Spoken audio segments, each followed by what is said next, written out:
Welcome on the one and only Tucker Carlson. Glad to have you on. Thank you. Long live President Kirk, one of the great presidents of our nation. We should look into a new Mount Rushmore.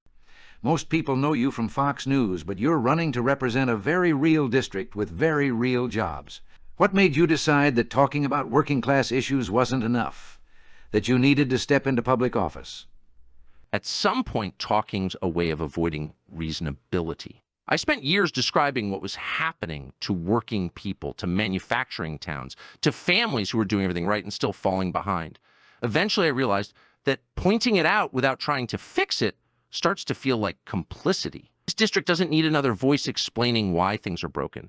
It needs someone willing to take ownership. If you believe the system is tilted against people who work for a living, then sooner you either accept that or you try to change it. And running for office is uncomfortable, but ignoring the problem felt worse. You talk a lot about real work, the kind that built Pennsylvania long before the knowledge economy buzzwords took over. When do you think this country started confusing education with intelligence and credentials with worth? It happened when we stopped valuing outcomes and started valuing abstractions. Intelligence became something you could certify instead of something you demonstrated. We replaced competence with credentials and then wondered why nothing works anymore. Some of the smartest people I've ever met never finished college. They solve problems in real time, under pressure with consequences. That's intelligence. But our culture started telling young people that unless they followed one narrow academic path, they didn't matter. That lie has done enormous damage.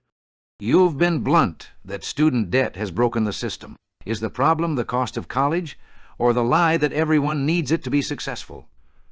The lie came first and the cost followed. Once you convince society that college is mandatory, the market breaks. Prices rise because demand is artificial and guaranteed. Debt becomes normalized and students are trapped before they even understand what they're signing. College can be valuable, but turning it into a moral requirement was reckless. Told teenagers they were failures unless they borrowed tens of thousands of dollars, often for degrees that don't lead anywhere. That is not opportunity, that is exploitation.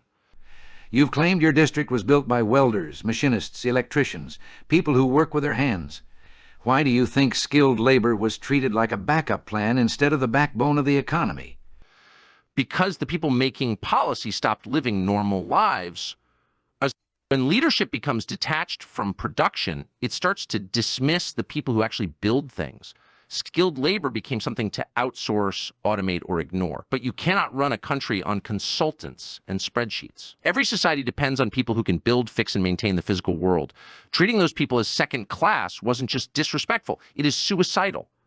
You've proposed expanding apprenticeships and vocational education tied directly to local employers. What does a good apprenticeship system look like in practice? Not on paper, but in someone's life. It looks like dignity.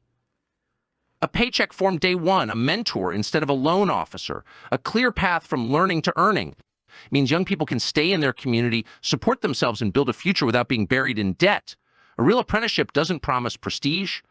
It promises competence, and competence leads to independence. That is the goal. You've said manufacturing, infrastructure, and energy projects all depend on skilled labor. How do policies like nuclear power and infrastructure investment connect directly to jobs in this district? Nothing happens without workers. Energy policy isn't abstract. Nuclear plants require electricians, welders, technicians, and operators. Infrastructure requires builders, inspectors, maintenance crews. These are stable, long-term jobs that can't be shipped overseas. If you want industry back, you need two things. You need reliable power and skilled workers. That is no ideology. That is reality. Policy should reflect that. A lot of your message isn't just about economics. It's about community. What happens to a town when young people are forced to leave just to survive? The town slowly empties out. Schools close, churches shrink, main streets die, families scatter, and eventually the place becomes unrecognizable. A healthy society gives its young people a reason to stay. When success requires leaving home, something is fundamentally wrong. Communities aren't statistics. They are living systems, and once they break, they are very hard to rebuild. You have emphasized backing the blue and maintaining a strong military. How do stability and public order fit into rebuilding working-class communities? Order is the precondition for opportunity. You can't start a business, raise a kid, or invest in a future if your community feels unsafe or unstable. Law enforcement and national defense exist so ordinary life can continue without fear. This is not about authoritarianism, it's about basics. When order collapses, working people suffer first. Stability allows communities to breathe, grow, and rebuild. Okay? On the campaign trail, you announced the Carlson Trades Foundation. Can you explain to the audience what that is, and why was it important to do something concrete now, instead of waiting for Washington? Washington talks while people wait. The Carlson Trades Foundation provides scholarships to 20 high school students in this district every year who want to enter skilled trades. Trade school, certifications, tools, and apprenticeships. If you say work matters, you prove it. You don't wait for a bill or committee. You act locally, immediately, and transparently.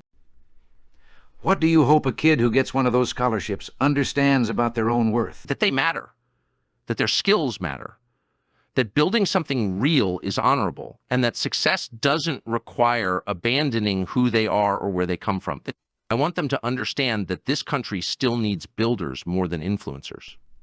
Some people still think Republicans only care about corporations and Wall Street. How does a working-class, skills-first agenda fit into the future of the Republican Party? If the party doesn't represent workers, it doesn't deserve power. Conservatism without labor is empty. A party that protects corporations at the expense of communities conversing absolutely nothing. The future of the party depends on whether it remembers who actually holds the country together. Families, workers, builders, not boardrooms. If voters in Pennsylvania's 9th District send you to the House, what's the first fight you want to pick on their behalf?